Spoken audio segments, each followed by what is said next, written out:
Hello students, मैंने आपको कुछ नोट्स प्रोवाइड कराए थे आपके व्हाट्सएप ग्रुप में। मैं आपको ऑक्सीडेशन जो टॉपिक है वो पढ़ा रही हूँ, तो उसके थोड़ा बहुत इंट्रोडक्शन अपन यहाँ पर देते हैं थोड़ा सा कि ऑक्सीडेशन क्या होता है। आप सभी जानते हैं, आपने पिछली क्लासेस में पढ़ा हुआ है, लेकिन फिर भी अपन थोड़ा सा रिकॉल करते हैं अपनी जो पढ़ा है लर्निंग को। तो व्हाट इज़ ऑक्सीडेशन?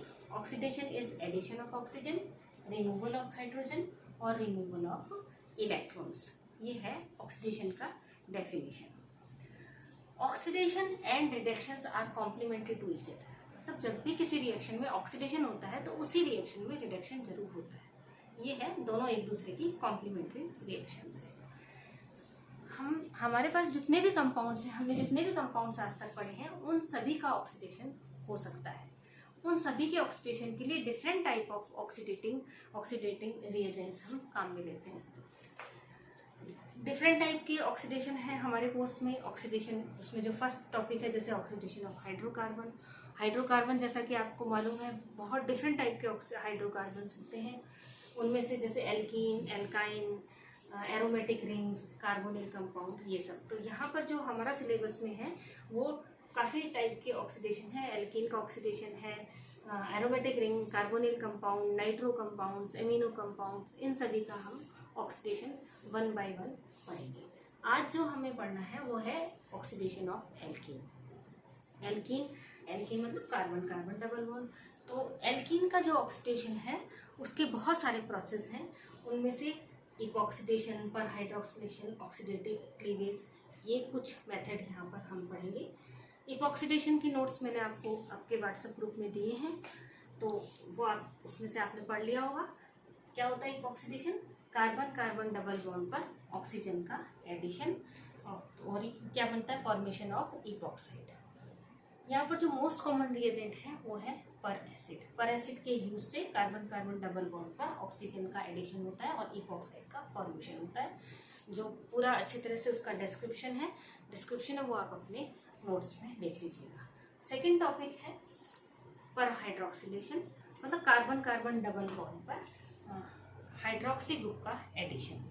ये सिस हाइड्रोक्सिलेशन भी हो सकता है और ट्रांस भी, यानी दोनों जो हाइड्रोक्सी ग्रुप है सिस पोजीशन पर भी आ सकते हैं और ट्रांस पोजीशन पर भी आ सकते हैं। तो पर हाइड्रोक्सिलेशन के भी बहुत सारे मेथड्स हैं और बहुत सारे ऑक्सीडेटिव जो रिएजेंट हैं हम काम में लेते हैं। उनमें से KMnO4, osmium tetroxide and iodine silver acetate कुछ मेन रिएजेंट ये हैं।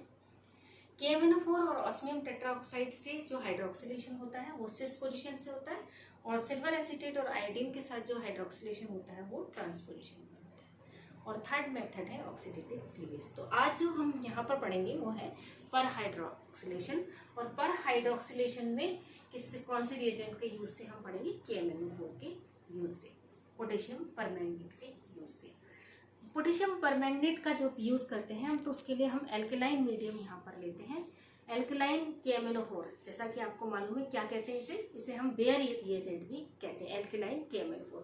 एल्कलाइन जो KMnO4 है उसमें जो एक्वस सॉल्वेंट जो यूज में लेते हैं उसको हम एक्वस सॉल्वेंट लेते हैं। तो वहाँ पर जो एक्वस मीडियम में एल्कलाइन KMnO4 हाइड्रोक्सी ग्रुप को प्रोवाइड करता है, जो कि मैकेनिज्म में एक इम्पॉर्टेंट रोल प्ले करता है।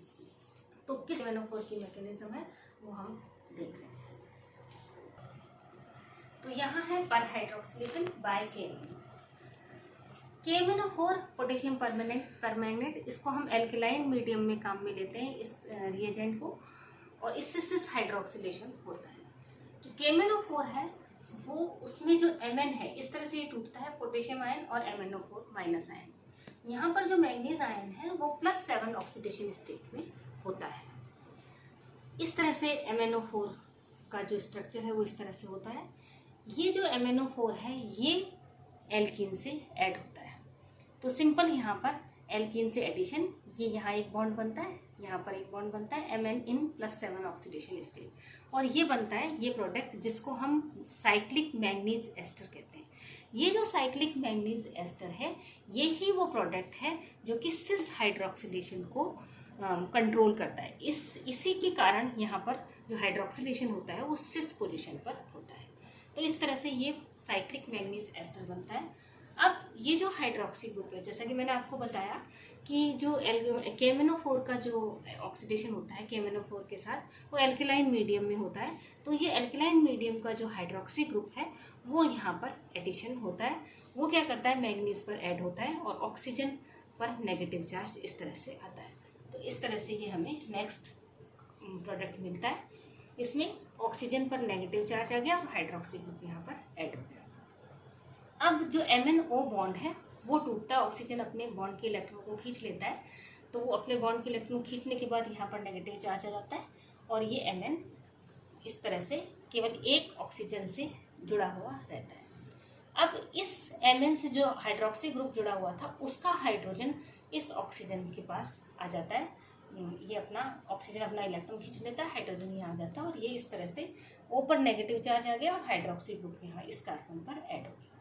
अब एक और हाइड्रोक्सी ग्रुप जो कि एल्केलाइन मीडियम में है, वो हाइड्रोक्सी ग्रुप फिर Mn पर ऐड होता है और ऑक्सीजन इस तरह से नेगेटिवली चार्ज हो जाता है। तो ये हाइड्रोक्सी ग्रुप जो ये ऐड हुआ है, ये हाइड्रोक्सी ग्रुप यहाँ पर है, ये नेगेटिव चार्ज इस पर, और ये दो ऑक्सीजन जो यहाँ पर है वो नेगेटिव चार्ज।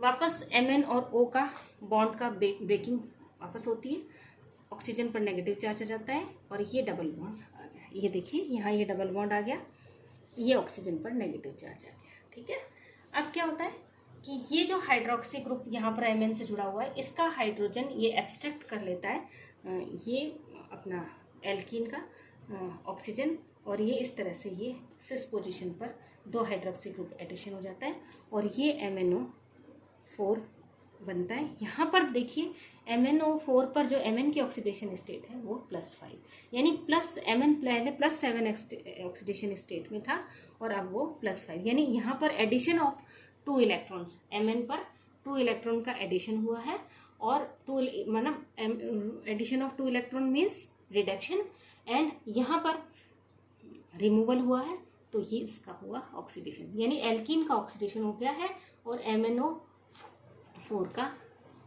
रिडक्शन हो गया। तो ये था KMnO4 से हाइड्रोक्सिलेशन किस तरह से होता है। नेक्स्ट जो टॉपिक है इसी में ही है, ऑस्मियम टेट्राऑक्साइड, उसमें भी इसी तरह से होता है। ऑस्मियम टेट्राऑक्साइड में भी एक साइक्लिक एस्टर बनता है, इसको हम मैग्नीज एस्टर कहते हैं और उसको हम ऑस्मिक एस्टर कहते हैं। वो उसकी मैकेनिज्म भी लगभग इसी तरह से है और हाइड्रोक्सिलेशन इस तरह से सिस पोजीशन पर होता है, वो आपको नोट्स में दे दिया जाएगा। और जो भी आपको प्रॉब्लम हो, कोई भी आपको परेशानी हो, आप फ़ोन करके पूछ सकते हैं, आप व्हाट्सएप ग्रुप में पूछ सकते हैं, आप कमेंट कर सकते हैं। Thank you.